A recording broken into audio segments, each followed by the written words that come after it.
नमस्कार दोस्तों, स्वागत है आपका वाव रिएक्शंस की एक और रिएक्शन वीडियो में। मैं अनिल स्वागत करता हूं आपका। दोस्तों, रिएक्ट करने जा रहा हूं एक और वीडियो जो है हमारे अक्रॉस द बॉर्डर्स पर आया है। थोड़ा लंबा वीडियो है।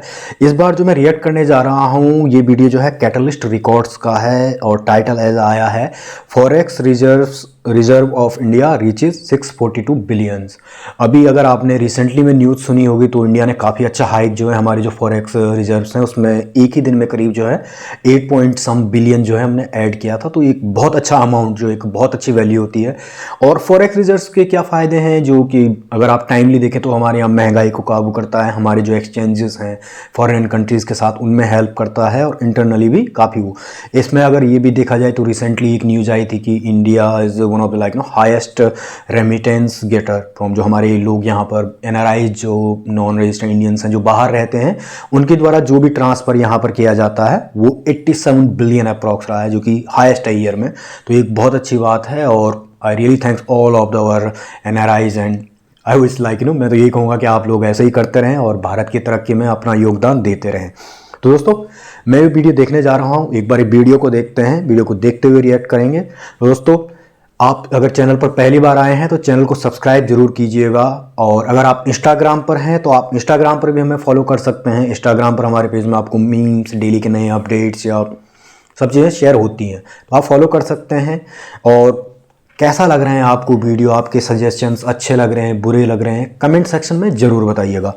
तो दोस्तों, ज़्यादा देर की बिना लेट्स बिगिन द शो। जो मैं हमारी नेबरिंग कंट्री है इंडिया, उनके फॉरेक्स रिजर्व में एक हफ्ते में जो इम्प्रूवमेंट हुई है वो 642 बिलियन डॉलर्स तक जा पहुंची है। एक बहुत बड़ी इम्प्रूवमेंट है। क्या वजह लगती है आपको इसकी? और क्योंकि ये करेंसी पे बड़ा इम्पैक्ट डालता है आपका जो फॉरेक्स रिजर्व होता है, तो क्या कहेंगे आप? well, अगर हम इंडिया की बात करें, सिर्फ प्रिसाइजली अगर हम बात करें इंडिया की, उनकी जो इन्वेस्टमेंट्स हैं, सब कुछ है, जो लोकल परचेजिंग है वो उनकी मोर और लेस इन हाउस है। और जो उनकी इन्वेस्टमेंट्स है, जहाँ तक कि अगर आप बात करें इंडियंस लिविंग अब्रॉड, वो खुद लोकल इंडियन ट्रांसफ़र्स करते हैं। Me myself I live in Kuwait.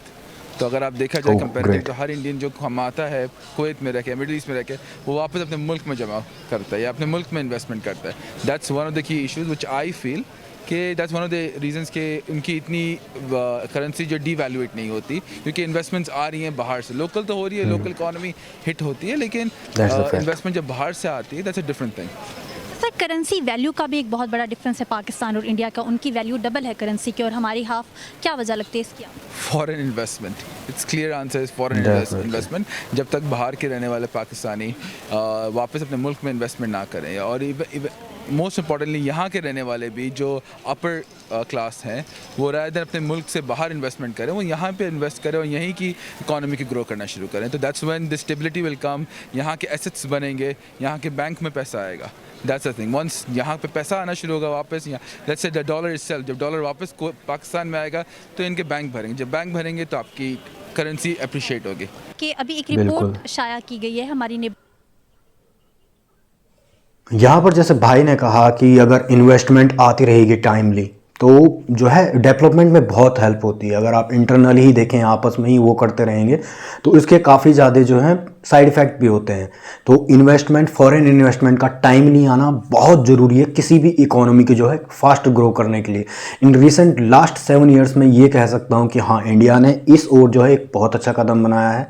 हमारी इकोनॉमी जो है 91 में जो है वो हमने अपनी इकोनॉमी को ओपन किया था, उसके बाद का ये सफ़र चलता आ रहा है और आज ये सफ़र इतना लंबा है कि हम जो है अपने फॉरेक्स रिजर्व्स पे बात कर रहे हैं। 3 ट्रिलियन के अप्रॉक्स में हमारी जो है जीडीपी आज हो चुकी है और होपफुली जो हमारा टारगेट है 5 ट्रिलियन बिफोर 2025, आई थिंक हम उसे रीच कर जाएंगे।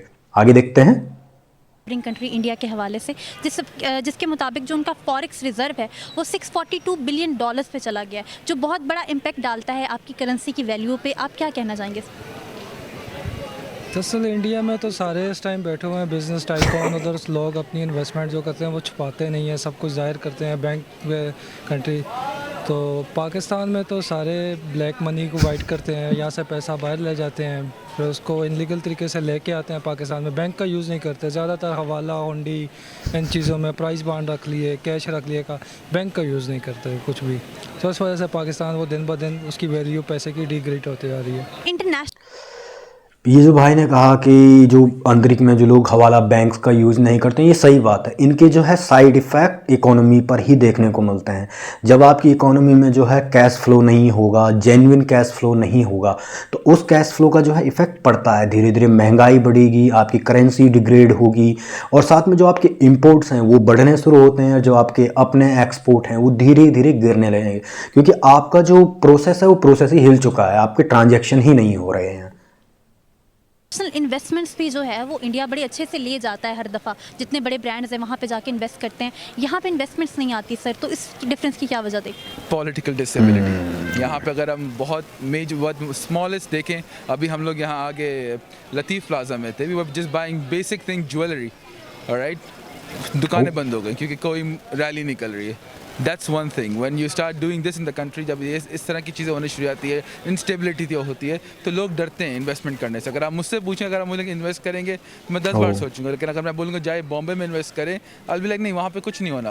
That's not an issue, that's one thing. जब पॉलिटिकल इंस्टेबिलिटी होती है तो हर कौम, हर आदमी सोचता है कि क्यों इन्वेस्टमेंट करूँ, मेरे पैसे की कोई गारंटी नहीं है। And then there is mafias, that's another issues. तो इन चीज़ों का बहुत मैटर करता है। आज हम ये बात जो है ना एग्जैक्टली भाई ने पते वाली बात की है कि पॉलिटिकल इंस्टेबिलिटी ही जो है ये सब के पीछे का रीज़न होता है। अगर पॉलिटिक्स जो है स्टेबल हो, सिक्योर्ड हो, तभी लोग इन्वेस्ट करते हैं, चाहे एक आम आदमी हो, चाहे एक विदेशी कंपनी हो या फॉरेन इन्वेस्टर्स हो, वो तभी जो है वहाँ पर आपके यहाँ पर इन्वेस्ट करेंगे अगर आप वैसा माहौल बनाएंगे। और जैसा माहौल पाकिस्तान में है, वर्ल्ड वाइड है, थ्रू वर्ल्ड वाइड जानते हैं कि कितना शांति प्रिय जो है पाकिस्तान रहा है पिछले 30 सालों में स्पेशली। तो इसके साइड इफ़ेक्ट आते हैं और होता कुछ नहीं है, हो कुछ भी नहीं रहा है। एक जो आम जनता है वही पिस रही है इसमें भी, उसी में आप देख सकते हैं सारा का सारा। और इंस्टेबिलिटी के इफ़ेक्ट क्या होते हैं कि अगर आपकी गवर्नमेंट स्टेबल हो तो बाहर के जो लोग हैं, आपके घर के लोग जो लोग हैं वो इन्वेस्टमेंट करेंगे, क्योंकि हर किसी को ग्रोथ पसंद होती है, मगर जलते हुए भट्टे में तो कोई भी पैसे नहीं डालेगा ना। तो वही एक चीज़ यहाँ पर लग रही है। हम बात कर रहे थे इंडिया के फॉरेक्स रिजर्व्स के हवाले से कि किस तरह एक हफ्ते के अंदर इतनी बड़ी इंप्रूवमेंट आई है, और जो इंडिया का फॉरेक्स रिजर्व है वो $642 बिलियन से भी आगे बढ़ गया है और उससे भी ज़्यादा इंप्रूव कर गया है। क्या फैक्टर्स हैं इसके, क्या रीजंस हैं इसके? सवाल से हमने लोगों से बात की, लोगों का ये कहना था कि जो किसी भी कंट्री के एसेट्स होते हैं या जो उसके पास उसके बैंक्स में जो एसेट्स होते हैं वो एक बहुत बड़ा फैक्टर होता है फॉरेक्स रिजर्व के हवाले से, और जो किसी भी कंट्री की करेंसी को स्टेबल करने में भी उसके जो फॉरेक्स रिजर्व होता है वो एक बहुत इंपॉर्टेंट रोल अदा करता है। अब इसको इंप्रूव करने के लिए क्या किया जाएगा? इसके लिए जो आपको फॉरेन इन्वेस्टमेंट्स होती हैं वो चाहिए होती हैं, जैसे कि इंडिया के बारे में हम जानते हैं कि जितनी बड़ी बड़ी इन्वेस्टमेंट्स हैं इंडिया लाने में कामयाब होता है।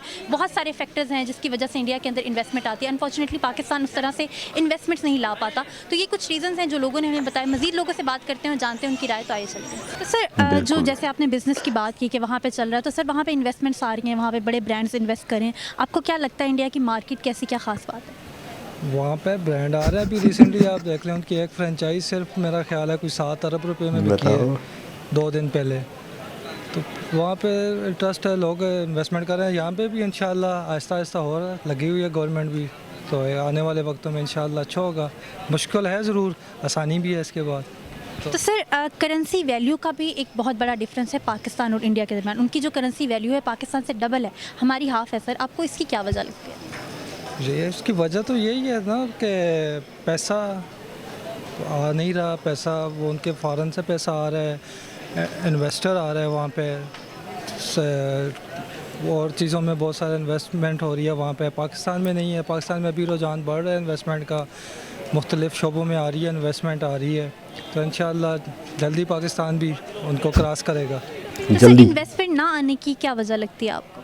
इन्वेस्टमेंट ना आने की वजह मैं तो कहूँगा पिछली गवर्नमेंट, सारी गवर्नमेंट जितनी भी पहले की हैं, सारे उनका जो एक गया हुआ है, इमेज गया हुआ है पाकिस्तान का कि ये चोर ये वो सब। तो अभी इंशाल्लाह होपफुली इमरान खान तो वो अपना पाकिस्तान का इमेज बहाल होगा और उस पर इन्वेस्टमेंट भी आएगी इंशाल्लाह। अच्छा सर, अभी रिसेंटली जो इंडिया है उसके फॉरेक्स रिजर्व में एक बहुत बड़ा इजाफा हुआ है और वो पहुंच चुका है $642 बिलियन तक, जिसकी वजह से उनकी जो करेंसी वैल्यू है, जैसे हम देखते हैं कि उनकी करेंसी वैल्यू हमसे ज़्यादा है और हमसे स्टेबल भी है।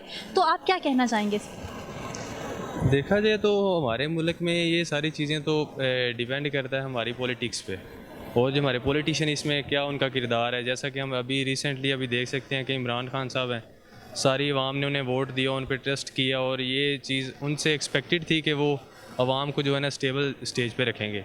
और अभी ओवरऑल अगर देखा जाए तो गरीब इंसान के लिए जो है ना सफ़र करना बहुत मुश्किल हो गया है। और मिडिल क्लास तो चलें फिर भी गुजारा कर रही है, यहाँ लीड की तो बात ही नहीं हम कर सकते। मेन चीज़ है हमारे जो मुल्क में जो एक लेवल है क्लास का, जिन्होंने उनको बेसिकली सपोर्ट किया था इस वजह से कि वो हमें मतलब सपोर्ट करेंगे फिनंशली और हमें वर्क मिलेगा, सारी चीज़ें जो भी उन्होंने वादे किए थे। और अभी तक हम देख सकते हैं कि उन पे तो मेरे ख्याल से एक भी जो है इम्प्लीमेंटेशन नहीं अभी तक हुई। और सर फॉरेन रिलेशंस का आप कहाँ पे रोल देखते हैं इन्वेस्टमेंट के लिहाज?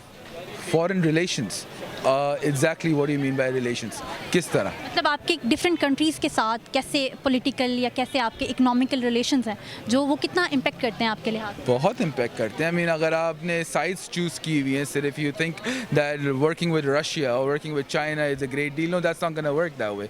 आपको अमेरिका से भी दोस्ती करनी है, आपको फ़लस्तीन से भी दोस्ती करनी है, आपको इजराइल से भी दोस्ती करनी है। You have to make friends all over. अगर आपको इकॉनमी अपनी बूस्ट करनी है, you can not isolate your self. That's one of the, अगर आप देखें for example Emirates being in Middle East, वो उसने सबसे दोस्ती रखी हुई regardless being Israel as well, because उनको पता है इज़ अ की प्लेयर इन द मार्केट। तो आपको foreign relationships matter a lot, because जब आपका बुरा वक्त होता है तो आपको दीज बिग नेशंस और let's say developed Nations they help you out and plus आपको इतना सपोर्ट करते हैं। फॉर एग्जांपल इंडिया को देखें, क्योंकि उनकी दोस्ती है from all the nations, they provide labour in regards in reference for in lieu for the goods and material. तो उनकी रिलेशनशिप अच्छी, जब वो गिरते हैं उनको सपोर्ट करने वाले 10 हैं, हमारे पास नहीं है, गिनती के 3-4 हैं बस। ये बात जो है ना, ये वाली बात भाई ने एकदम पते की बात की है कि आपके रिलेशंस, आपके फ्रेंड्स होना बहुत ज़रूरी है। स्पेशली पाकिस्तान का जो मुझे लगता है कि सबसे वर्स्ट मैटर ये रहा है कि पाकिस्तान ने हमेशा जिसके साथ भी दोस्ती किया उसे ब्लैकमेल ही किया है एक तरीके से। चाहे वो फर्स्ट जब सोवियत यूनियन अफगानिस्तान में था तब जो है अमेरिका से वो किया, बाद में अमेरिका को ब्लैकमेल करने लगी कि हमसे ही होगा सब कुछ। लास्ट में अमेरिका ने साइड कर लिया, धीरे से चाइना भी साइड कर लेगा, rest of the world already side कर चुका है। तो ये टाइम है कि पाकिस्तान को तो देखना पड़ेगा। मैं ये नहीं कहता क्योंकि जैसे ये लोग इजराइल से नफरत करते हैं कि आप इजराइल से करें, लेकिन बाकी रेस्ट ऑफ द वर्ल्ड से करें। ये दोस्ती बहुत ज़रूरी है। आपकी यही दोस्ती जो है आगे चल करके आपके देश को एक नए उस तक ले जाएगी, नई ऊंचाइयों तक ले जाएगी, आयाम तक ले जाएगी, मैं ये कह सकता हूँ। बट ये जो आपका ब्लैकमेल वाला फॉर्मूला है ये बंद होना चाहिए, क्योंकि लिटरली में Pakistan have lost trust through out the world. तो बहुत टाइम है। ये बात जो भाई ने की यहाँ पर, ब्लैक शर्ट वाले भाई, इनका नाम बता देना चाहिए था, वैसे काफ़ी अच्छे भाई ने बताया कि रिलेशंस मेंटेन करने हैं। सो आगे देखते हैं। वैसे अगर मैं डॉलर की वैल्यू की बात करूँ ना तो आपको अंदाज़ा होगा 94 से अब डॉलर आ गया है 172 पे। तो इसका क्या इम्पैक्ट पड़ा है लोगों पे, आप इस पर क्या कहेंगे? डॉलर की अगर बात करें तो डॉलर अभी हम जैसा कि पहली हुकूमत में कितने पे था और अभी फिर भी कितने पे, और इवन के ये लोग कह रहे हैं कि मतलब ये हुकूमत कह रही है कि पहली हुकूमत ने इस अवाम पे जुल्म किया है और अभी जो है एज़ कम्पेयर टू पहली हुकूमत अभी मतलब उन पे जो है ना रिलैक्सेशन इम्पोज की जा रही हैं। और इवन कि हम देख सकते हैं कि उसी दौर के साथ कंपेयर करें तो अभी हर चीज़ ऊपर गई है। डॉलर सिर्फ की बात नहीं हम कर सकते, हर चीज़ मतलब करेंसी ऊपर गई है, यूरो ऊपर गया है और ये सारी करेंसीज मतलब डे बाई डे ऊपर जा रही हैं। और पाकिस्तान में मतलब ये जो बंदे बाहर हैं उनको तो चले ये सपोर्ट हो रही है और वो भी इनडायरेक्टली हो रही है। अगर देखा जाए तो शायद इन्हें पता चल जाए कि उनको उनका फ़ायदा हो रहा है, तो मेरे ख्याल से ये उसके लिए भी कुछ हल निकाल लें और पाकिस्तान के फेवर में और इसकी आवाम के फेवर में मेरे ख्याल से जो है ना ये कोई ऐसा स्टेप नहीं उठा रहे कि एक जो मिडिल क्लास है उसको सपोर्ट हो सके और जो एक गरीब बंदा है उसको सपोर्ट की जा सके। जी मैं कमांडोज हूँ एटीएस में, पुलिस। अच्छा सर, हम कंपैरिजन कर रहे हैं बेसिकली करेंसी फिटनेस तो नहीं लग रही है वैसे, बट के हवाले से हो सकता पाकिस्तान है। की जो करेंसी है उसकी अगर मैं वैल्यू की बात करूँ और इंडिया की करेंसी की वैल्यू की बात करूँ, उनकी वैल्यू डबल है उनकी करेंसी की। क्या वजह लगती है आप? जी हमारे मुल्क में जो है करप्शन की वजह से मुझे तो ये लगता है कि सिस्टम ठीक नहीं है हमारे मुल्क का, चेक एंड बैलेंस नहीं है, इस वजह से प्रॉब्लम आ रहा है। तो सर स्ट्रगलिंग इकोनॉमी, जैसे पाकिस्तान एक स्ट्रगलिंग इकोनॉमी है, फिर डॉलर भी बड़ी तेज़ी से ऊपर जा रहा है, आपको क्या लगता है क्या इम्पैक्ट पड़ेगा इसका? जी ये अभी रुपए की कीमत और नीचे गिरेगी, इस जिस हिसाब से चल रहे हैं हमारे निज़ाम जो चल रहा है, सिस्टम चल रहा है, तो इसको बेहतर बनाने के लिए हुकूमत को कुछ चाहिए कर दी गई है। और हमारा भी ये फ़र्ज़ बनता है कि हम सब मिल के इसको साथ लेके चलें। तो सर जो करेंसी की वैल्यू होती है बेसिकली वो फॉरेक्स रिजर्व पे डिपेंड करती है। फॉरेक्स रिजर्व जो होता है वो किसी भी कंट्री की जो उसका सेंट्रल बैंक होता है या जो उसका मेन बैंक होता है किसी भी कंट्री का, उसके अंदर जो एसेट्स या गोल्ड या कैश होता है उसकी वजह से करेंसी की वैल्यू बनती है। सर हमारे पास पीछे कुछ नहीं है जिसकी वजह से हमारी करेंसी की वैल्यू गिर रही है। ये प्रॉब्लम भी है जी, बिल्कुल। बट हमारी जो नेबरिंग कंट्री है उनके हवाले से मैं बात करूं तो उनका अभी बड़ा इंप्रूव हुआ है। वो 642 बिलियन डॉलर्स तक पहुंच गए हैं उनका फॉरेक्स रिजर्व। इस वजह से उनकी करेंसी की वैल्यू भी इंप्रूव हो रही है। क्या लगता है आपको कि वो किन चीज़ों पे काम कर रहे होंगे? जी, वो अपनी हर चीज़ पे ये काम अभी देखें जो उनका अपने मुल्क के अंदर सबसे किसी भी जगह पे आप सिस्टम देखें, सिस्टम ठीक होगा तो सारे होगा।